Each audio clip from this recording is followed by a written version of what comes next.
Everyone, welcome back to my channel. I hope you all are doing good. आज के इस video में मैं बात करने वाली हूँ कि क्लास 12th बोर्ड्स के साथ में CUET की प्रिपरेशन कैसे करें, इसे हम मैनेज कैसे करें। तो सबसे पहले तो आपने अगर मेरा इसके पहले वाला वीडियो नहीं देखा है जिसमें मैंने आपको ये बताया कि CUET UG एग्ज़ाम जो है वो होता क्यों है, किस लिए दिया जाता है, क्या पैटर्न है, क्या उसमें आता है, क्या एलिजिबिलिटी क्राइटेरिया है, सारी डिटेल्स मैंने उसमें बताई हैं। तो पहले जाके आप उस वीडियो को ज़रूर देख लेना, यहाँ पे आई बटन पर मैं पिन कर दूंगी। इसके बाद में अब अभी फ़िलहाल में बहुत क्रूशियल टाइम चल रहा है, आपके प्री बोर्ड्स भी आने वाले हैं, फिर आपके फाइनल एग्ज़ाम्स होंगे, फरवरी में स्टार्ट हो जाएंगे, मार्च तक आपके एग्ज़ाम चलेंगे। तो आपके पास में प्रिपरेशन करने का टाइम कब है, आप अपनी CUET UG की प्रिपरेशन आखिर कब कर रहे हैं, क्योंकि मई में तो वो एग्ज़ाम आ जाएगा, यानी आपके पास सिर्फ अप्रैल का महीना बच रहा है प्रिपरेशन करने के लिए। तो क्या हम एक महीने में प्रिपेयर कर सकते हैं? ये बहुत इंपॉर्टेंट चीज़ है। अभी आज प्रेजेंट में अभी नवंबर चल रहा है, अगर आप आज की डेट में ये डिसाइड कर लेते हैं कि मुझे कितना टाइम क्लास 12th में देना है, कितना टाइम मुझे CUET की प्रिपरेशन में देना है, तो आप बहुत आसानी से वो एग्ज़ाम क्लियर कर सकते हैं और अपना ड्रीम कॉलेज चूज़ कर सकते हैं। ठीक है, तो सबसे पहले तो एक चीज़ ध्यान रखो, क्लास 12th में आपकी न्यू NCERTs चल रही हैं, ठीक है, और आपका सिलेबस नवंबर के मंथ तक ऑलमोस्ट हर स्कूल में कंप्लीट हो जाएगा और आपके प्री बोर्ड स्टार्ट होने वाले हैं, राइट। तो यहाँ पे आपको अभी फोकस किस चीज़ पे करना है, अपने प्री बोर्ड्स दो, ठीक है, अपने आराम से प्री बोर्ड्स बैठ के कंप्लीट करो। उसके बाद में क्या करना है, प्री बोर्ड्स के बाद में आप अपनी पढ़ाई स्टार्ट करोगे, रिविजन स्टार्ट करोगे क्लास 12th का। तो आप रिवीजन स्टार्ट करोगे अपना क्लास 12th का, उससे पहले आप एक बार CUET का सिलेबस निकाल लेना। अब मैं आपको बताऊं, आपको यहाँ पे दिख जाएगा सिलेबस कैसे निकालना है। आप यहाँ पे वेबसाइट पर जाओगे exam.nta.ac.in, यहाँ पे सिलेबस का कॉलम है, इस पर आप क्लिक करोगे। अब आप देख सकते हो यहाँ पे आपको सारे सब्जेक्ट्स, आप जिस भी डोमेन को देने वाले हो, जो भी आप डोमेन सेलेक्ट करने वाले हो, यहाँ पे सारे सब्जेक्ट्स दिए हुए हैं।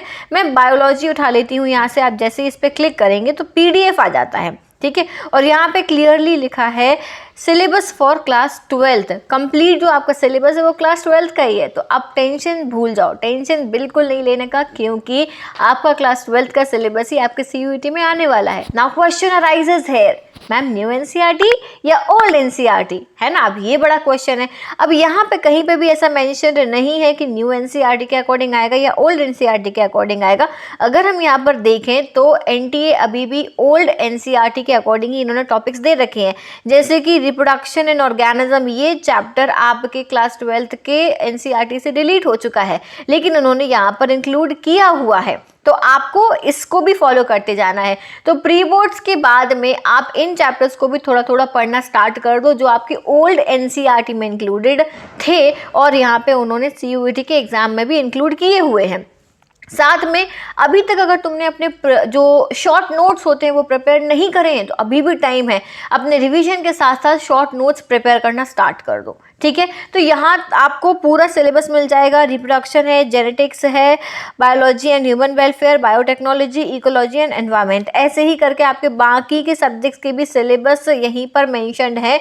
यहाँ सभी लोग अपने अपने डोमेन्स के सब्जेक्ट के सिलेबस के प्रिंट आउट निकाल लो, या हाथ से नोट करना है तो नोट कर लो, अपनी स्टडी टेबल के सामने पेस्ट कर लो, और बस वो टॉपिक्स जो जो आप अपने क्लास 12th में पढ़ रहे हो वो टॉपिक्स आप वहाँ पे टिक करते जाओ कि ये टॉपिक्स मेरे कंप्लीट हो गए हैं।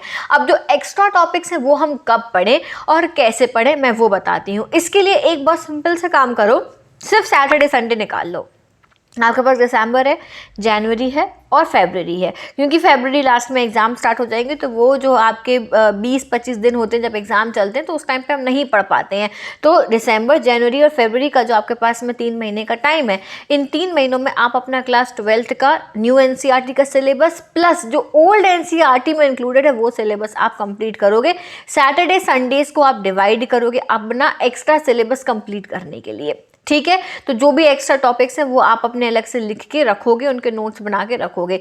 बायोलॉजी का अगर आप पढ़ रहे हो तो बायोलॉजी वाले चैनल पर आपको ये सब कुछ मेरे ही चैनल पर मिल जाएगा। इसके अलावा अगर आप और भी वीडियोस चाहते हो कि मैं यहाँ पर आपको प्रिपरेशन करवाऊँ, तो मेरे बायोलॉजी वाले चैनल को सब्सक्राइब कर लेना, मैं वहाँ पर आपको फ्री लेक्चर्स प्रोवाइड कर दूँगी, ठीक है। तो एक चीज़ तो ये आपको क्लियर होगी कि हमें सैटरडे संडेज़ देखने हैं। आपको इतना ध्यान रखना है कि आपके पास में कितने सैटरडे संडेज़ रहने वाले हैं, तो अगर हम स्टार्ट करते हैं अपना आज से, ठीक है, यानी कि मैं बात करूं कि हमारे पास नवंबर में कितने सैटरडे संडेज बच रहे हैं, तो हमारे पास में 1 2 3, बस 3 ही बचे हैं, 3 ही बचे हैं।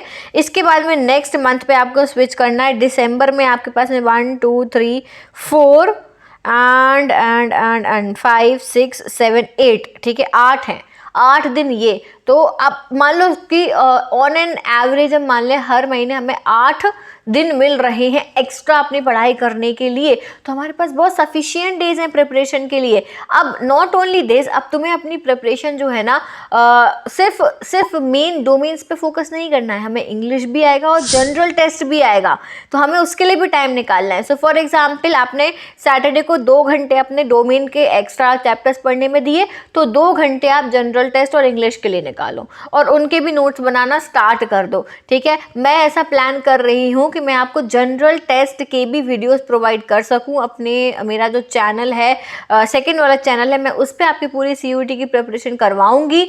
फॉरेंसिक साइंस, सॉरी ये तो मेरा मेन चैनल है, जो मेरा सेकंड चैनल है बायोलॉजी बाय प्रियांशी, उस वाले चैनल पे मैं CUET की आपकी प्रिपरेशन करवाना स्टार्ट करूंगी, ठीक है। तो उसको सब्सक्राइब कर लो, मैं वहाँ पे आपको सारी चीज़ें प्रोवाइड करूंगी। तो आपको अपने डेज निकाल लेने हैं, हर महीने आपके पास 8 दिन एक्स्ट्रा हैं। Rather than wasting your time, उन दिनों में रेस्ट करने में, घूमने में, फिरने में वेस्ट करने से अच्छा है कि हम हफ्ते भर अपना क्लास 12th का न्यू NCERT जो हमारे बोर्ड्स का आना उसका प्रिपेयर करें। सैटरडे संडेज में हम old NCERTs plus general test और इंग्लिश के लिए टाइम निकालें, ठीक है। अब आपके बोर्ड एग्जाम खत्म हो जाएंगे। बोर्ड एग्जाम के बाद में आपको कितना टाइम मिलेगा? बोर्ड एग्जाम के बाद में आपको 1 महीना पूरा मिलेगा। अब 1 महीने में आप सारे सब्जेक्ट थॉरली रिवाइज करोगे, आपके पास नोट्स रहेंगे। अगर आपने इस टाइम पीरियड में अपने शॉर्ट नोट्स बना लिए तो बस रिवीजन करना है, स्पीड में रिवीजन करना है। जनरल टेस्ट और इंग्लिश की हमें प्रैक्टिस करनी है, क्वेश्चंस लगाने हैं हमें जनरल टेस्ट के और PYQs करने हैं। ये सारी चीज़ें हमें लास्ट मंथ के लिए छोड़नी है। लास्ट मंथ के लिए सिलेबस मत छोड़ देना कि मैं अप्रैल में पढ़ लूँगा यार, बोर्ड्स के बाद देखूंगा। अगर तुमने बोर्ड्स के बाद देखूंगा वाला काम किया तो तुम्हें अपना ड्रीम कॉलेज कभी नहीं मिलेगा, तुम्हें जो सब्जेक्ट चाहिए है वो भी कभी नहीं मिलेगा। इसीलिए आज से सीरियस हो जाओ, क्लास 12th के साथ साथ CUET के लिए भी थोड़ा थोड़ा टाइम डिवाइड करना स्टार्ट कर दो।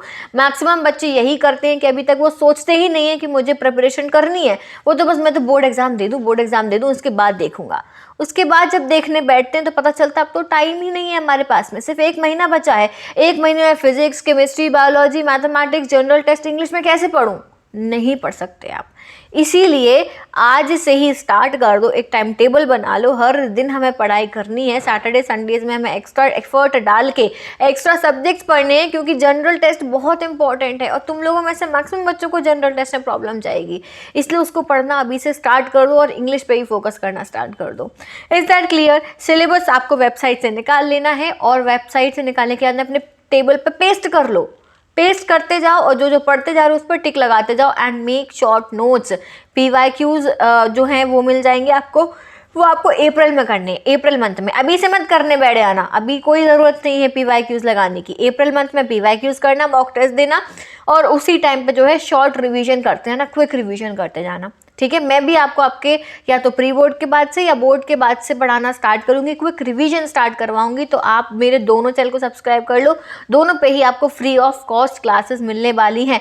और अगर आपको डाउट है, कोई भी पर्सनली मुझसे बात करना चाहते हो कॉलेजेस को लेके, एग्जाम को लेके, डोमेन्स को लेके, प्रेपरेशन स्ट्रैटेजी को लेके, तो आप मुझसे पर्सनली भी बात कर सकते हो।